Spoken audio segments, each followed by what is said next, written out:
ما و شوهر خواهر که احتمالاً شاید نگاه کنه این برنامه را، یک جلسه است کودکانه با هم داشتیم. بله.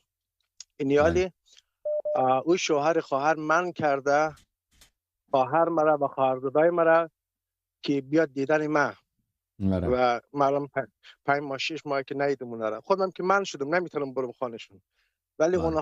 اونا شوهر خواهر من کرده خواهر ما خواهرزادای مرا که بیاد در خانه از من که هم دیگه بله. رو ببینیم. من دیگه این کس به نظر من صد ان سبیل الله کرده. شما چی بله میگین درسته. این درباره هم نه کار شنیدن بسیار ما؟ اشتباهیه. یک کسی امر به منکر، یعنی آدم را یک کسی را به گناه امر بکنه، بچه‌اش خواهر زنش به گناه امر بکنه که شما با برادرت صحبت نکن، یعنی گناه کبیره مرتکب بشو، یک بسیار یک فعل حرامیه.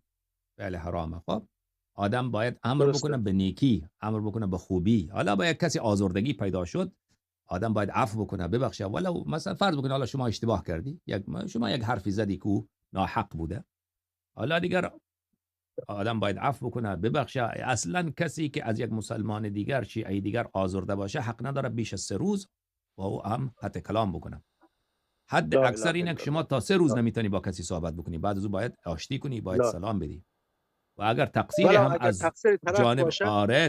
تقصیر از جانب مقابل بوده، باید آدم عفو کنه، باید ببخشه و باید نیکی کنه. بله. یعنی و من کسی باید برای حق سنگ ندارد. بزنم. آره و هیچ. بله شما هر زنگ بزن، ایراد نداره، بسیار کار خوبی میکنی.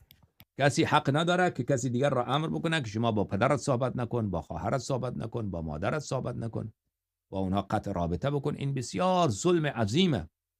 ظلم بسیار عظیمه. یعنی شما یک قطع رحم مانند شرک بالله گناه. قطع رحم چطور گناه چقدر مانند گناه کبیره است.